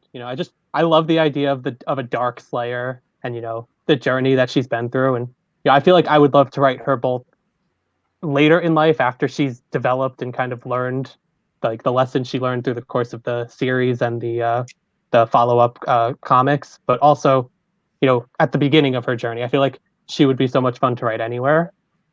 But I doesn't have enough, I think. I have actually a really good last question. I do want to hear Michael of who he would want to write, but I have a good last question for the writing stuff. Sonic. Well, yeah, I was gonna actually say Sonic. What would you want to write with him? Like what do you mean? Like the story? Like yeah. What do you feel like you could add to the character? Like he would go like find Chaos Emeralds, or like the origin of how he becomes supersonic. That'd be cool. Origins of Supersonic. Yeah. So my last question, and I know some of us have read future issues, so try not to go in spoilers, but if you could write the other person's character, what would you like to see from that character? Oh. Well, I do write Celestial. I do this for a living, guys. Just saying. Doesn't mean we have an answer for all your questions. I interview for a living. Let me think you have the answer. Yeah. Let me think of a non-spoiler answer. I can't speak on Phil's, obviously, because I haven't read it. But well, from the concept, maybe like what you would want to see. Phil, you know the stuff you're allowed to spoil. So if you want to spoil whatever in that regard, you're allowed to. If that helps you. But for Phil, what were you gonna say, Phil? Oh, sorry. I thought you were asking me to answer, but you go first. No, I was gonna say for your story, without spoiling. Shit. I have my answer for you. I would want Casey to get an arch nemesis. Okay, I like that. That's I good. like Yeah, that. I think up to this point in like Father Like Daughter, we've had antagonists. Her dad Um, doesn't count. We've had antagonists and conflicts. Let's say I'll Her call her dad mom a doesn't conflict. count. Her dad, she was in the antagonist category. But No, she's arch nemesis. yeah, I want someone who despises Casey and who Casey can despise in return. So that's hard. I never everything's so gray. everything is gray, but I think the world you've built is, most invulnerable being the only actual superhero. I'd like some more color added to it, like in a colorful antagonist. I like that. So I would Brandon, like to Chris. I know something. I got something. I'd like to steal Phil's answer. No, you gotta pick a new one. I'm selling it right now. Yeah, No, you go gotta ahead. pick a new answer. So Chris, you go, and Brent, you think about it. I can't say this situation, but Brent will know it when I say it. But I'd love to make wannabes part of a situation that happens later on in my universe where other beings with abilities would happen. So instead, I would change the wannabes' origins to connect with that event and have them spin out of that event and have Brent write it. Okay. Sounds like a lot of work. No, Brent knows the event, and technically, Yeah. the event isn't much different from how he did his. It is different, but it's something. It's actually similar. Yeah, it actually could work. Good enough that It's it kinda would, funny. I'm hoping that maybe it would. If Wannabes isn't out by then, maybe it will. I would love to see Wannabes in my universe. I think they would blend in great with some of the characters or other heroes that will be around. For anybody that's not familiar with Wannabes, it's the very first comic I ever did back in 2008, and it's about a bunch of people who think they have superpowers but really don't. So. But now with the event, you wouldn't know if they didn't anymore because maybe they did, but maybe they don't. It's always been a question. Why, yeah. I was gonna say tomorrow Brandt's gonna launch it. I would love for him to launch it through the universe we're creating. They would fit in so good with so many different characters in the universe. That would be fun. I'm gonna answer for everybody. So let's see. For Chris, I would like to see more of the supporting characters. I want to see an issue that doesn't have Chris. I want to see that. That was something we were working on. Yeah, I just want to see more of the support. Like, I just want to see no Chris in an issue. For Brandt, Last Ember, I want to see. I always want to see more high school life. I want to see how she balances her life. And you will like issue 2. Cool. All right. So there, and then for Phil, this is hard because I know his future of his book. So I'll say the thing I want to happen is going to happen. And I got really excited, and it's something we already teased. It's the character that's showing up that I'm really excited about. So I'm glad to know I've preemptively delivered on what you want. I mean, I want that in every story. Deluxe edition of Celestial Falcon, then. Awesome. I'm always excited for that. So, Chris, you said Brant. I know you, Grant, you haven't. So for me and Chris, so yeah, go for all three of us if you can. If you don't know enough about Phil, that's okay. Yeah, I don't know enough yet, sadly. I will later on. But for Chris, it's similar to yours. I would do a spinoff with the other characters, and that's kind of what we were planning on doing at one point. I would have loved that. Honestly, I would have loved that because it would have taken pressure off of it being in the main book also. Yeah, with Sammy as the lead. Always girl power. Yeah. For you, Kat, man, Phil took the best one. It's all right. Kill Casey. Huh? Kill Casey. Yeah. Kill Casey. That'd be a fun book. Kill Casey. Yeah. Who needs a lead? Make a new lead character, kind of like what Invulnerable had for a time. I would just like to see her world expanded beyond, it's focused mainly on her family and her school, obviously. I would like to see more of her world. You definitely will, for sure. So that's going to be exciting. But yeah, hopefully you guys enjoyed that. I thought it'd just be something fun and different because, no comics, so why not talk about a different topic than, let's talk about Superman and, Batman or whatever. And also we had Phil on. Yeah. which we did because, it's a comic book podcast. So we talked a little bit about it, but mostly writing, which is cool. So Phil, if you could plug your Kickstarter one more time for the people that didn't get to hear about it. Sure. We're Haunting #1 on Kickstarter. Check it out. It's a supernatural horror series. We follow a bratty and irresponsible teen who raises the dead wherever he goes. We're really proud of how it turned out, and definitely recommend you check it out on Kickstarter. Thank you guys. What were you going to say? I was just going to say thank you all for having me, guys. It literally went up as you were talking. That's pretty nice. Awesome. Yeah, I caught it. That's awesome. I caught it. Oh, good. We went up a bit since we started. Thank you guys so much, everyone who supported. So one thing I'm going to do. So for anybody that backs up The Haunting, I have a 6-page mini story I did for the trade. It has not been officially released for Like Follow Like Daughter. Lisa colored it. I will give that for free. I'm going to give the email to Comic Frontline. All you have to do is email and show a screenshot that you backed up the Haunting, and you will get that free comic. So just back it up, email us, and that is the deal I'm going to do for you. Exclusive for Frontline viewers. Nice. Thank you. No problem. Here's our email. Yep. So please email, show that you backed it up. That's awesome. All right, no problem. Fantastic. Thank you so much. We're going to round out the show now. We hope you all enjoyed this really fun and special show this week.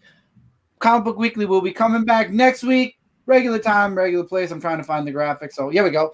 10 p.m. Eastern every week here on YouTube as we wait for new comic books to come out. You can follow all of us right here on our social media. But before we go, does anybody else have anything they'd like to talk about, Michael? Go back up Phil's Kickstarter. Yes. Woo. Do that. Do it. Now, Michael, I know you have something you want to say. Say it.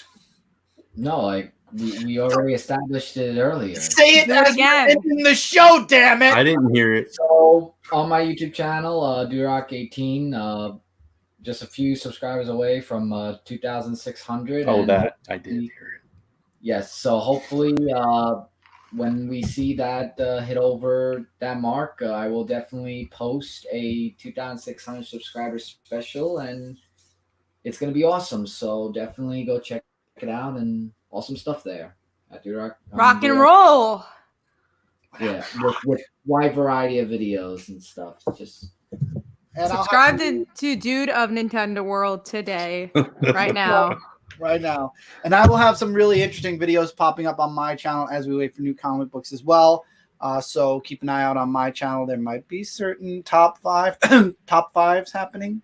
So thank you all so much for being here. I've got something. Oh, you do? Okay, I'm sorry. Yeah, we still have our giveaway going on. You can check it out at torchnightgames.com/stayhome. That is our board game giveaway, and we're doing very well on it. It's running through April 30th, so you still have plenty of time to enter. Nice. Definitely go check it out. Kat, do you have anything? So I don't cut anybody else. Go support Phil's Kickstarter. That's it. Yeah. Oh, actually, I do have something. Tomorrow, have to do it again. I do. I'm so How sorry. selfish, Kat. I didn't think about it. Tomorrow, I have an interview on my channel with the writer of Spider-Woman, and she's writing Betty Page. She's gonna be talking about Betty Page. So go check that out. It's at 3 p.m. Eastern time on my channel. Sweet. So till next week, everybody, take care. We hope you have a wonderful, safe week. We'll be back here next Tuesday again. And yeah, see you all next week. Thanks, everyone. Bye, everybody. Bye.